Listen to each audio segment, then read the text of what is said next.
Salut, c'est Aya Nakamura. Retrouvez-moi sur African. J'ai calé l'affaire, laissez-moi faire. J'ai calé l'affaire, laissez-moi faire. Comportement, bah ouais. J'ai dit comportement, bah ouais. Je suis dans mon comportement, bah ouais. J'ai dit comportement, bah ouais. Les mecs ont bombé le torse, ah ouais. J'ai dit comportement, bah ouais. Les poches remplies d'oseille. Bonjour Aya. Salut. Merci de nous recevoir. Merci à toi. Déjà, comment tu te sens? Ton album il sort bientôt, il sort pas longtemps, dans quelques heures. Ton état d'esprit là actuellement? Franchement, c'est mitigé, hein, on va dire. Je suis calme.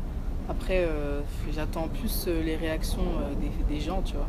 J'attends de voir en fait, parce que moi, je l'aime bien l'album, tu vois. On va dire, ça fait quand même 2 ans que les gens ils attendent. Ça fait 1 an que je le prépare.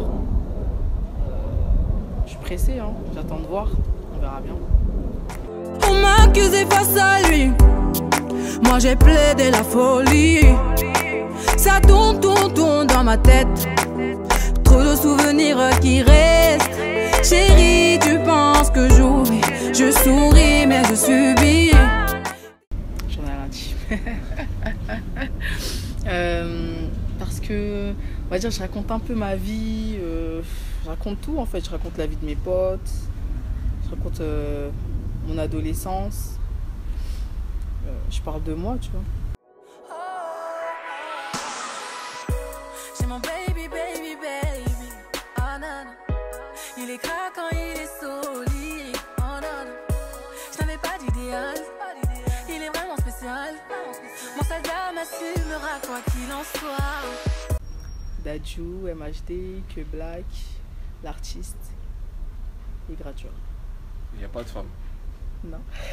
Pourquoi? Bah franchement, il n'y a pas de femmes. Pourquoi? Bah je sais pas.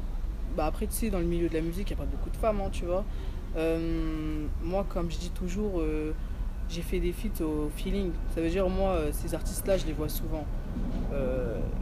Si vraiment j'aurais vu une fille, j'aurais aimé ce qu'elle fait, on serait vu.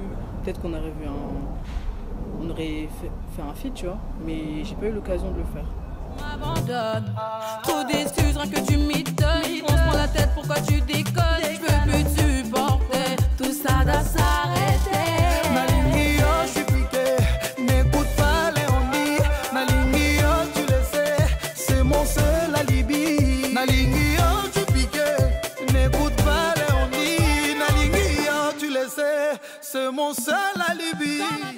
Déjà, là on va rentrer dans les tracks. Le titre Papis. Déjà, si on ne se trompe pas, il fait référence à quelqu'un de ta famille que tu tiens à cœur. Donc tu peux nous parler un peu plus de ce titre? Papis, je l'avais fait parce que j'étais dans ma chambre avec mon frère, tu vois. J'ai embêté parce que je voulais pas sortir de ma chambre, tu vois. Du coup, on dansait, on rigolait. Chez moi, c'est la fête, il y a toujours de la musique, tu vois. Et j'ai fait ce refrain-là, il est resté dans ma tête. Ça fait combien de temps? Ça fait 2 ans, Papis. Ouais. Il y a plein de titres que j'ai fait il y a longtemps. Papis, ça fait 2 ans, du coup, ouais, c'est parti de là, Papis. Mais après, je voulais pas vraiment parler de mon frère parce qu'il est quand même jeune, j'ai rien à raconter de sa vie. Mais ça part de là. On peut pas parler de cet album sans parler de Oumou Sangaré. On a vu, le titre est sorti, Skyrock, où elle t'a rejoint.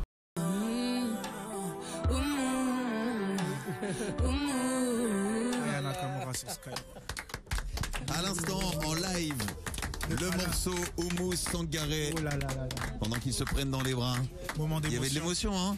Qu'est-ce que ça fait aujourd'hui d'avoir Oumou Sangaré à ses côtés pour déjà ce que tu représentes au Mali? Mais c'est énorme. En fait, elle était à côté de moi.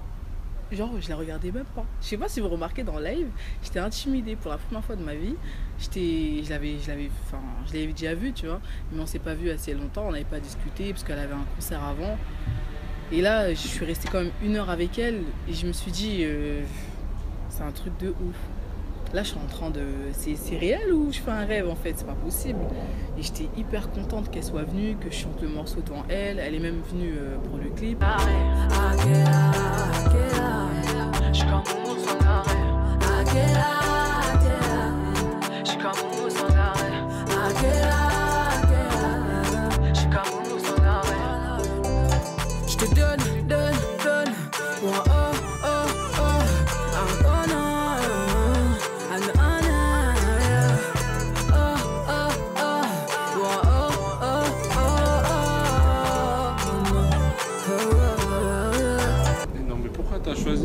décidé de lui faire hommage?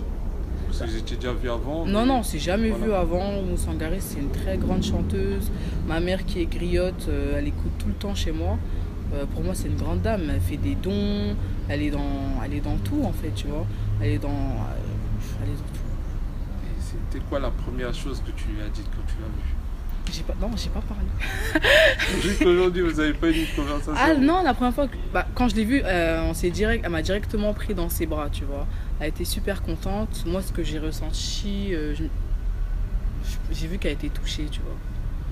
J'ai vu qu'elle a aimé le son. Carrément, je regarde ses snaps, elle écoute le son, elle le chante. Je me dis, la meuf, elle a 50 ans, elle est encore fraîche. Moi, quand j'ai vu, je dis, c'est pas possible, elle est pareille, elle est grande, comme moi. Elle chante, la meuf, elle a encore sa carrière, elle bouge partout. Je me dis, je veux être comme elle. Mais non, j'ai senti qu'elle était super touchée, je suis contente. Tu l'as fait écouter l'album aussi? Non, j'ai pas eu le temps, malheureusement. Elle bouge beaucoup, hein. Parce qu'on aura l'occasion d'écouter quand même. Ouais, voilà, l'album, il sort.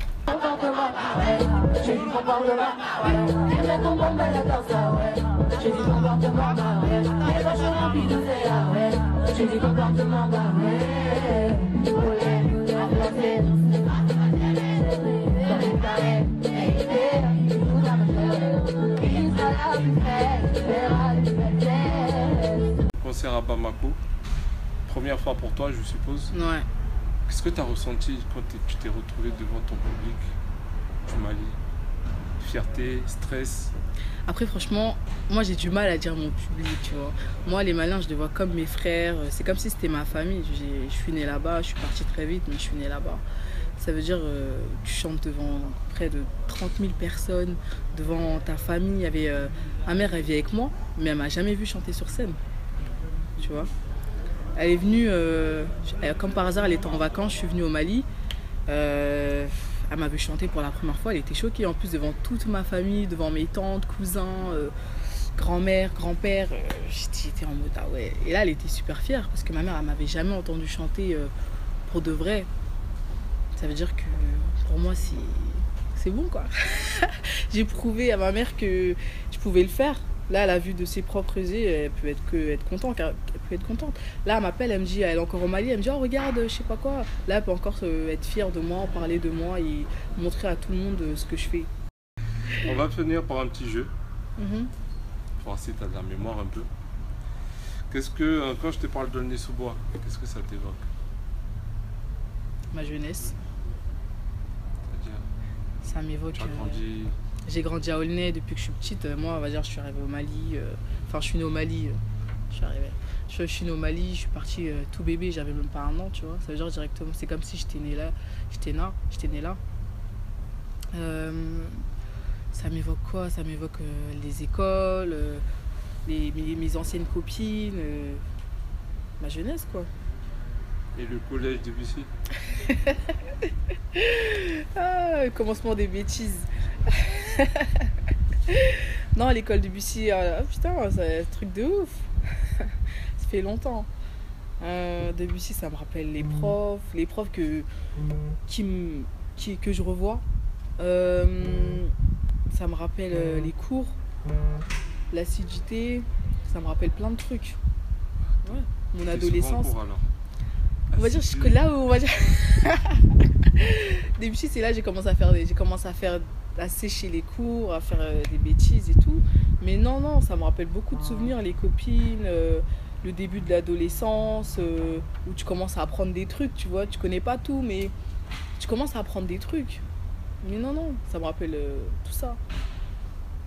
Quand je dis Aminata, Oumou, Mes sœurs, Griot, ma mère. un peu plus.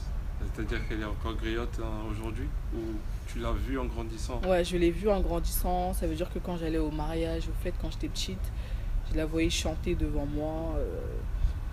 Je l'ai vue en grandissant, aller au fait, chanter pour les gens, raconter leurs histoires.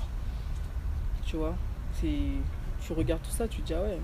Et je pense que c'est de là où j'ai pris cette voix, tu vois. Quand je m'écoute chanter, avant je m'en rendais même pas compte, tu vois. Je me disais, je chantais normal, tu vois. J'avais juste une voix grave et puis basta. Mais je me dis ce côté un peu, tu vois, africain, griot. Je chante pas en malien, mais je chante en français. Et quand je m'entends maintenant, par exemple dans Oumou Sangaré, je l'entends, tu vois. Mais je l'entends que maintenant. Avant, quand on me le disait, je me rendais pas compte, mais maintenant je l'entends. Tu as prévu une tournée après ça ou Ouais, date? ouais. Bah après, on n'a pas encore réglé ça, mais c'est en pourparlers. Donc le mot de la fin, pour finir cette interview. Bah merci à tous ceux qui m'écoutent et qui me soutiennent. J'espère que l'album va vous plaire et vous me donnerez votre avis. Voilà.